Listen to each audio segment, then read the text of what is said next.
Reka nongere gusuhuza mwebwe mwese dukomeje kugenda tubana kuri uyu muyoboro mugari wa Rwanda Daily News TV. Iki ni ikiganiro tubimenye uko byakabaye. Mwabyumvise neza rero, abo tumaze iminsi tubana murabizi neza ko tuba twibereye ahangaha ku kibuga cy'imirwano ku butaka bwa Repubulika ya Demokarasi ya Kongo, akomeje kugenda habera imirwano ikomeje kugenda ihuza inyeshyamba z'umutwe M23 ndetse n'abarwanyi barwana ku ruhande rw'igisirikare cya FARDC. Turahera ahantu hitwa Igoma. Mbabwire ko Igoma ibintu bikomeje kugenda bicika, ubwo ni nyuma yuko SADC ifashe umwanzuro wo kuba yataha. Turareba ese mu by'ukuri ikintu cyihishe inyuma yuko SADC ivuye ahangaha ku butaka bw'iki gihugu cya Repubulika ya Demokarasi ya Kongo igitaraganya ni iki. Ariko kandi turerekeza ahantu hitwa Uvira. Mubwire ko Uvira ibintu bikomeje kugenda bicika, abarwanyi b'umutwe M23 bakomeje gushakisha uko bakwinjira muri uyu mujyi wa Uvira, ariko nanone abarwanyi ba FARDC babaye ibamba.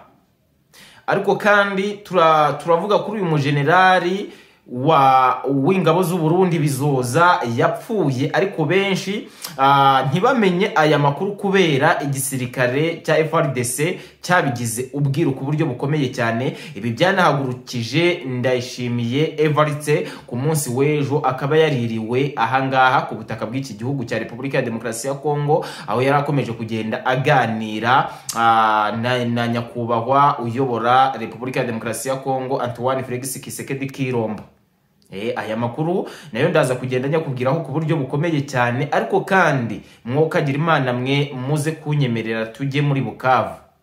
Ahantu hitwa Bukavu imbunda zo zikomeje kugenda zifatwa ku bwinshi. Ni imbunda ubwo ngubwo z'abasirikare barwana ku ruhande rwa FARDC bari hariya i Bukavu, bafashe umwanzuro wo kuva i Bukavu ariko bakahasiga imbunda nyinshi cyane. Ubu ngubu rero zikaba zatangiye kugenda zigaragara ku munsi w'ejo. Nibwo zatangiye kugenda zigaragara. Ejo bafashe imbunda zigera kuri AK47 600, ndetse usibye nizo AK47 harimo n'izindi mbunda ntoya bagiye bafata ndetse n'izisumbuye kuri AK47. Ayo makuru yacu rero niyo ngiye kugenda nkubwira ku buryo burambuye. Ariko icyo nagusaba ni ugukora subscribe. Utakora subscribe ugakomantinga igitekerezo cyawe tukakibona, utakomantinga ukarayikinga. Ariko kandi shimira byimazeyo abantu bakomeje kugenda barayikinga amakuru yacu. Birumvikana ntabwo wabura na kimwe ukora udakoze subscribe, ukarayikinga, utarayikinga, ugakomantinga ibitekerezo byawe tukabibona. Ariko kandi utakomantinga ugasharinga. Izo zose ni inkunga uba ukomeje kugenda utera iki gitangaza makuru kugira ngo kigende kigira hejuru. Ubwo rero reka tugaruke ku makuru yacu ku buryo burambuye, tuyahere ahangaha Igoma. Abarwanyi ba SADC, abasirikare ba SADC bari ahangaha ku butaka bwa Repubulika ya Demokarasi ya Kongo, cyane ahangaha Igoma, batangiye kwiyanura bataha baherekejwe n'ingabo za MONUSCO, ndetse hari abatangiye kugenda banyura ku butaka bw'u Rwanda. Hari abageze ku butaka bw'u Rwanda bakavuga ko bagomba gutaha banyuze ku butaka bw'u Rwanda. Ibingibi rwose byasakaye ku mbuga nkoranyambaga ahantu hose, nta yandi makuru ahari usibye ingabo za SADC zikomeje kugenda ziva ahangaha ku butaka bw'igihugu cya Repubulika ya Demokarasi ya Kongo zitaha. Ariko hari abantu bakomeje kugenda bibaza bati SADC ni ukubera iki ivuye ahangaha ku butaka bw'iki gihugu cya Repubulika ya Demokarasi ya Kongo igitaraganya?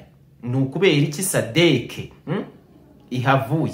Ibi ngibi rero iyi ngingo ni nayo ngiye kugenda ntindaho ku buryo bukomeye cyane, nkubwira ikintu cyatumye SADC iva ahangaha ku butaka bw'iki gihugu cya Repubulika ya Demokarasi ya Kongo. Ubundi reka mbanze nkubwire icyo ugomba kumenya. Nuko ugomba kumenya ko aba basirikare bari kwitwa aba SADC bari kuva ahangaha ku butaka bw'iki gihugu cya Repubulika ya Demokarasi ya Kongo bataha, nkubwire ngo ni abasirikare ba South Africa.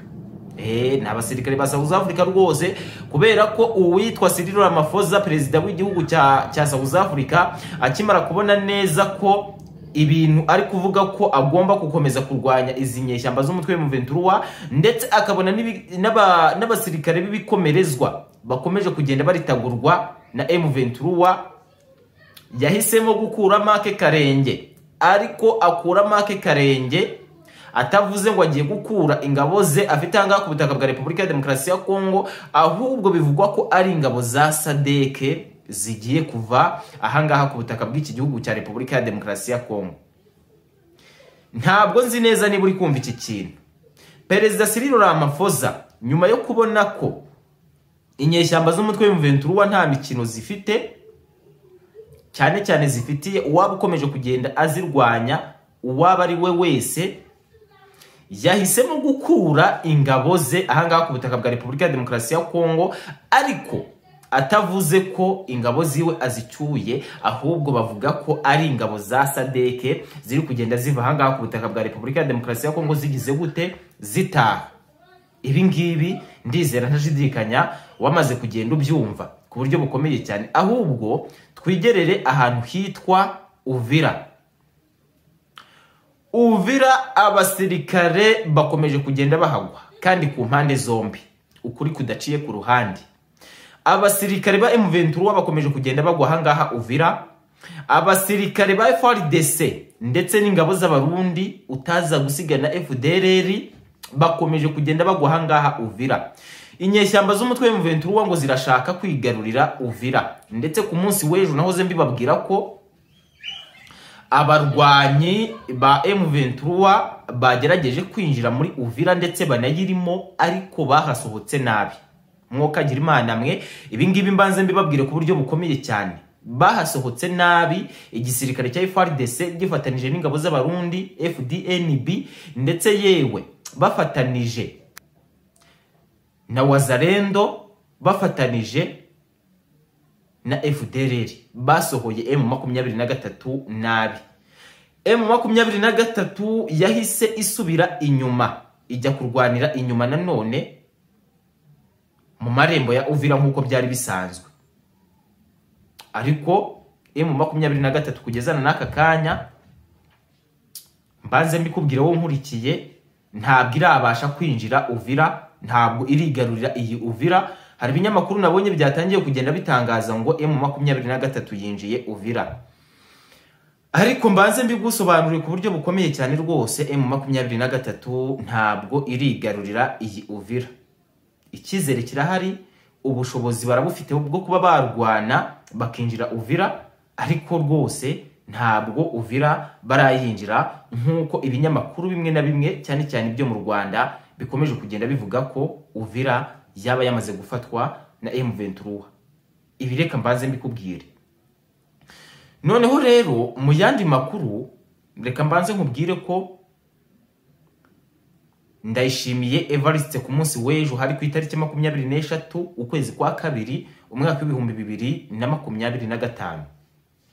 Ndayishimiye Evariste uyobora igihugu cy'u Burundi yiriranywe na mucuti we Antoine Felix Tshisekedi Tshilombo uyobora Repubulika ya Demokarasi ya Kongo.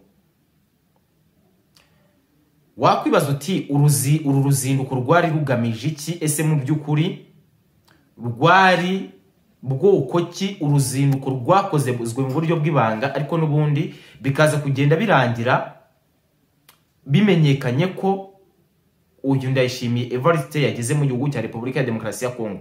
Nubwo yahamaze amasaha make, ariko yari yabashije kugenda hagera.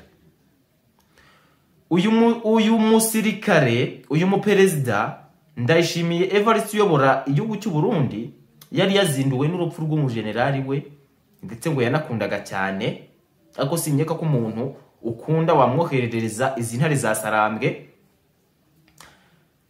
Ngo uyu mujenerali Bizoza yashenguye umutima wo bita Ndayishimiye Evariste.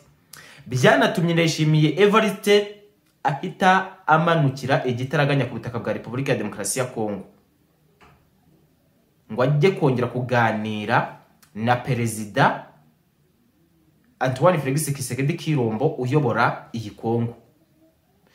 Ikintu nakubwira nuko mu byo baganiriye harimo kuba Ndayishimiye Evariste yakura ingabo afite ahangaha ku butaka bw'iki gihugu cya Repubulika ya Demokarasi ya Kongo, kandi nta mananiza abayeho. Ibi ngibi ntabwo uwo bita Evariste Ndayishimiye yabyumvise. kubera ko usibye n'igihugu cy'u Burundi ibisirikare byinshi hanga ku butaka bwa Repubulika ya Demokarasi ya Kongo byatangiye kuvuga biti ntabwo tugiye kuzira M23 hanga ku butaka bwa Repubulika ya Demokarasi ya Kongo.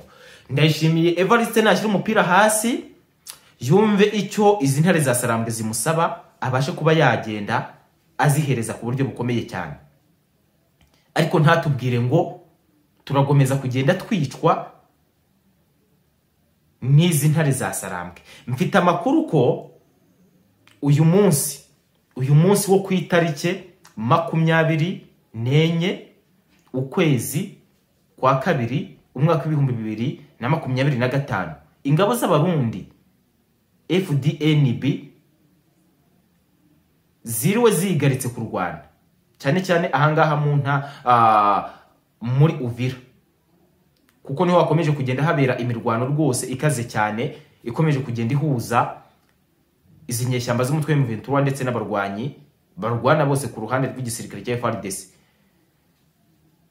Nyuma yo kumva ko Ndayishimiye Evariste yaganiriye na Antoine Felix Tshisekedi Tshilombo ndetse Ndayishimiye Evariste akongera kwemera ko ingabo ze ziguma hanga ku butaka bwa Repubulika ya Demokarasi ya Kongo, barangiza bagatekereza ku rupfu rw'uwitwa General Bizoza, ndetse ngo benshi banahahamuwe n'uru rupfu,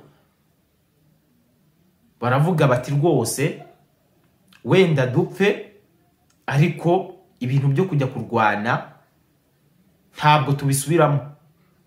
Ntabwo nzi neza rero icyo igisirikare cya FARDC kiri bukore, ntabwo nzi neza icyo Antoine Felix Tshisekedi Tshilombo ari bubashe kugenda akorera ahangaha ku butaka bw'iki gihugu cya Repubulika ya Demokarasi ya Kongo kugira ngo izi ngabo z'abarundi zibashe kuba zakongera kurwana. Ntabwo mbizi rwose, ariko ikiriho cyo nabasha kuba nkubwiye muri iri joro nuko abarwanyi b'abarundi bigaritse ku buryo bukomeye cyane bagahunga iyi mirongo y'imbere ku rugamba. Noneho rero reka ngushimire wowe twabanye muri iki kiganiro tubimenye byose uko byakabaye. Gusa nkubwire ngo komeza kugenda utanga support yawe kugira ngo uyu muyoboro nawo ukomeze kugenda wigira hejuru. Gema mukomeje kugenda mubana, akaba ari nanjye ukomeje kugenda ubagezaho aya makuru. Nitwa Mr Kenzo, ndabashimiye.